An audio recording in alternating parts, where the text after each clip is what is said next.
Guys, good morning to all of you. This is Maggie Raj here, and now we are going to get discussed about the magnetic field in axial and equatorial condition. अर्थात अक्षीय व निरक्षीय स्थिति में चुंबकीय क्षेत्र क्या होता है। तो देखिएगा कि B अगर हम किसी लूप के थ्रू निकालते हैं, जैसे ये कोई सर्कुलर लूप है, इसके रेडियस r है और इससे x डिस्टेंस पर अगर हम मैग्नेटिक फील्ड सॉल्व करते हैं तो ये है dB, ये dB parallel component and dB perpendicular component, ठीक है ना।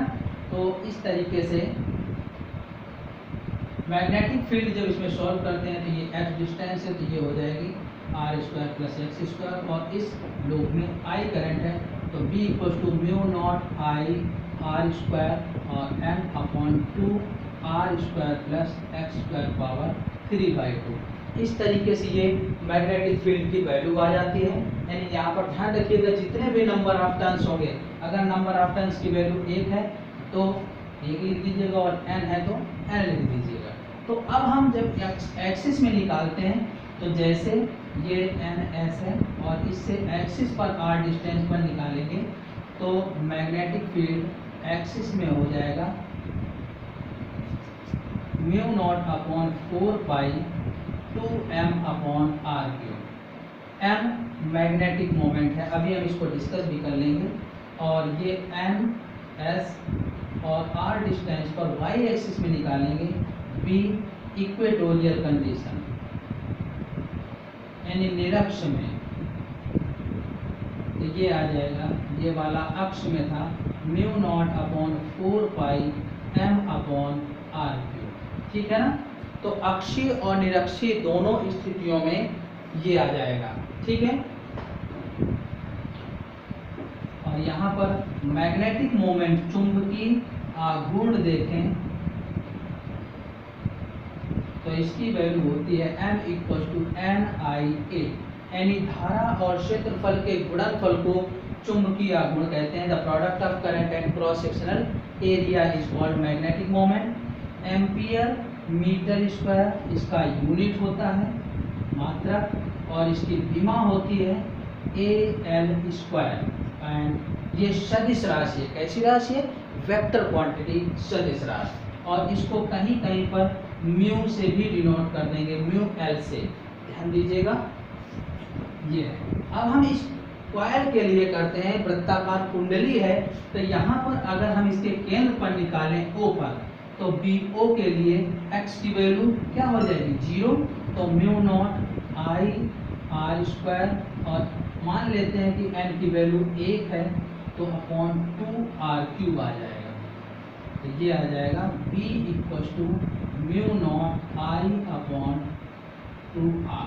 तो ये इस वृत्ताकार कुंडली यानी सर्कुलर लूप के सेंटर पर भी मैग्नेटिक फील्ड फाइंड कर पाएंगे।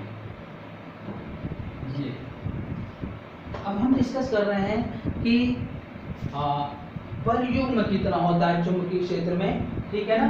तो हम इसके लिए बलयुग्म का फॉर्मूला ध्यान करेंगे और परिक्रमी इलेक्ट्रॉन का चुंबकीय द्विध्रुव आघूर्ण यानी रिवॉल्विंग इलेक्ट्रॉन का magnetic moment of revolving electron,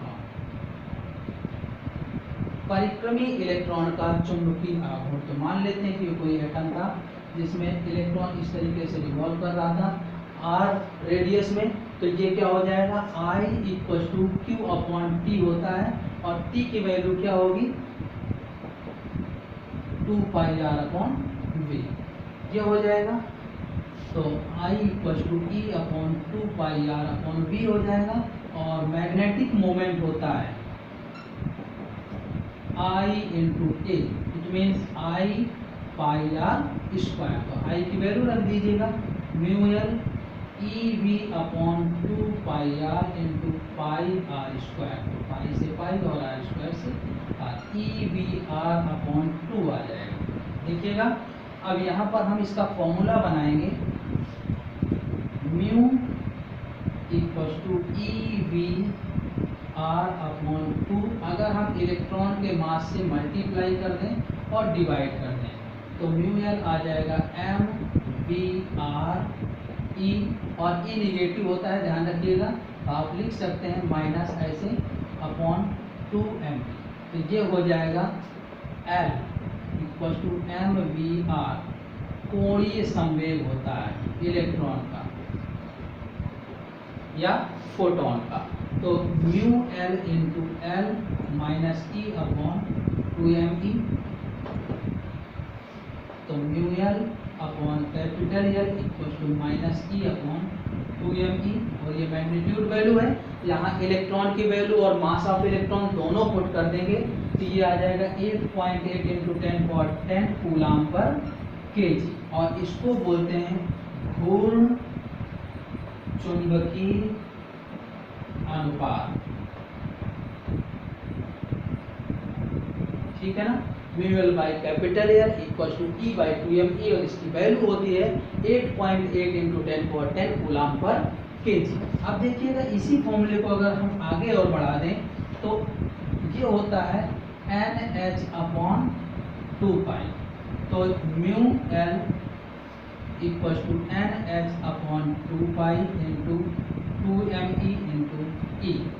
ठीक है ना।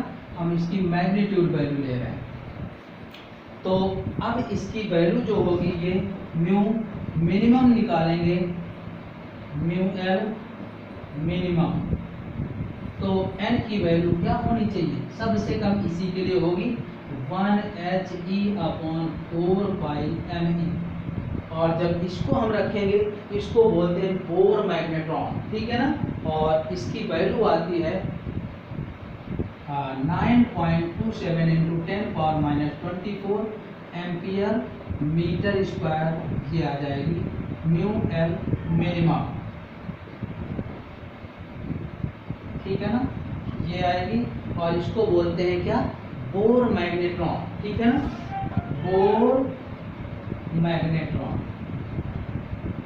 तो ये इसका मान होता है 9.27 इंटू 10⁻⁻24 बोर मैग्नेट्रॉन का मान होता है। चलिए इसी क्रम में अब हम डिस्कस करेंगे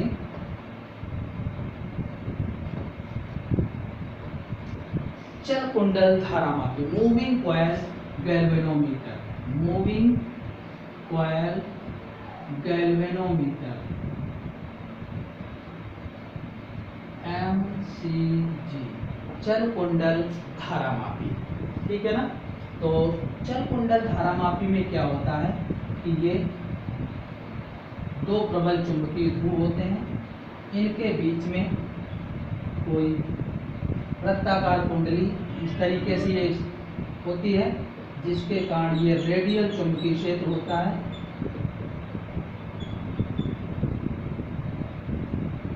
अरीय चुंबकीय क्षेत्र बोलते हैं जिसे, रेडियल चुंबकीय क्षेत्र। और ये अपनी धुरी में इस तरीके से लिपटी होती है, और इसमें बहुत सारे फेरे लपेटे गए होते हैं, और इसका संबंध एक विक्षेपक मापी से कर देते हैं, जिससे कितना विक्षेप हुआ ये प्राप्त होता है। ठीक है ना। तो इसमें जो अधिकतम आघूर्ण होता है, टॉर्क मैक्स प्रोपोर्शनल 5, यानी ये होता है NIAB equal to K5। K जो होता है ऐंठन स्थिरांक होता है, कांस्टेंट है, और NIAB इक्वल टू K5 होगा। तो अब यहाँ से हम current sensitivity and voltage sensitivity की वैल्यू निकालेंगे। तो धारा सुग्राहिता जिसे बोलते हैं, current sensitivity CS equal to 5/I होता है। तो देखिएगा इसी फॉर्मूले का NIAB इक्वल टू K5 अगर निकालेंगे तो 5/I इक्वल टू NAB/K। तो ये हो जाएगी CS NAB/K, यानी धारा सुग्राहिता। एकांक धारा पर प्राप्त विक्षेप को धारा सुग्राहिता कहते हैं, यानी the value of deflection in per unit current is called current sensitivity. और आइए अब इसी से डिस्कस कर लेते हैं कि वोल्टेज सेंसिटिविटी क्या होगी। तो वोल्टता सुग्राहिता, वोल्टेज सेंसिटिविटी बोलते हैं, तो Vs इक्वल टू हो जाएगी 5/V, यानी एकांक वोल्टता पर प्राप्त विक्षेप वोल्टेज सेंसिटिविटी होगी, वोल्टेज सुग्राह्यता कहलाती है, यानी the value of deflection in per unit voltage is called voltage sensitivity. तो देखिएगा हम NIAB इक्वल्स टू 5 है, दोनों तरफ हमने क्या किया, वोल्टेज से डिवाइड कर दिया, VI। तो V upon I upon V की जगह क्या लिख सकते हैं, 1/R, यानी NAB अपॉन R के इक्वल टू 5 अपॉन V, जिसे हम वोल्टेज सेंसिटिविटी बोलते हैं। ठीक है, तो ये आ जाएगी धारा सुग्राह्यता की वैल्यू और ये आ जाएगी वोल्टता सुग्राह्यता की वैल्यू। अब देखते हैं हम कि कन्वर्जन कैसे करते हैं, यानी परिवर्तन, यानी धारा मापी को अमीटर में और धारा मापी को वोल्ट मीटर में कैसे रूपांतरण करते हैं। तो धारा मापी का अमीटर में रूपांतरण, तो देखिएगा transformation of galvanometer into ammeter. तो देखिएगा इसके लिए हम क्या करते हैं कि गैल्वेनोमीटर के पैरेलल में हम एक शंट वायर यानी शंट प्रतिरोध लगा देते हैं। शंट प्रतिरोध बहुत ही सूक्ष्म प्रतिरोध होता है, तो ये I करंट जाएगी, तो ये गैल्वेनोमीटर की करंट है और ये शंट वायर की करंट है। It means I equals to IG plus IS होगा। और इस क्लोज्ड लूप में अगर देखें KVL से, KVL यूजिंग, तो ये IG into G minus IS into RS equals to 0, तो IG into G equals to IS into RS, ये रिलेशन भी आ जाएगा।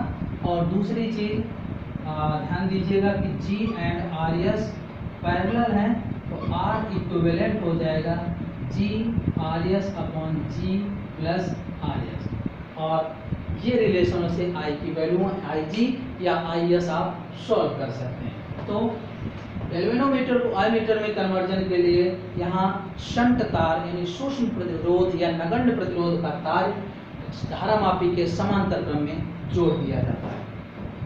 अब अगर हम धारा मापी का वोल्ट मीटर में रूपांतरण करेंगे, वोल्ट मीटर में, तो देखिएगा ये गैल्वेनो है और इसके साथ एक R लोड प्रतिरोध वाला जोड़ देते हैं, जिससे ये वोल्ट मीटर में कन्वर्ट हो जाता है। तो ये I जो करंट होगी IG होगी और IR होगी, I equal to IG equal to IR। क्यों? क्योंकि श्रेणी क्रम में धारा का मान समान होता है। और जब वोल्ट धारा मापी को वोल्ट मीटर में बदलते हैं, whenever galvanometer converts into voltmeter, then a load resistance are attached in the series। तो श्रेणी में अटैच करते हैं। तो देखिएगा I equal to IG equal to IR पहला रिलेशन, G सीरीज है RL के, तो R इक्विवेलेंट हो जाएगा G प्लस RL, ये आ जाएगा। ठीक है, और V potential difference equal to IR equivalent, तो IG प्लस RL, यानी इस तरीके से हम पोटेंशियल डिफरेंस भी निकाल सकते हैं। ठीक है ना, तो इस तरीके से हम धारा मापी को अमीटर या धारा मापी को वोल्ट मीटर में बदलते हैं। In this way we will convert the galvanometer into ammeter and galvanometer into voltmeter. Okay, thank you.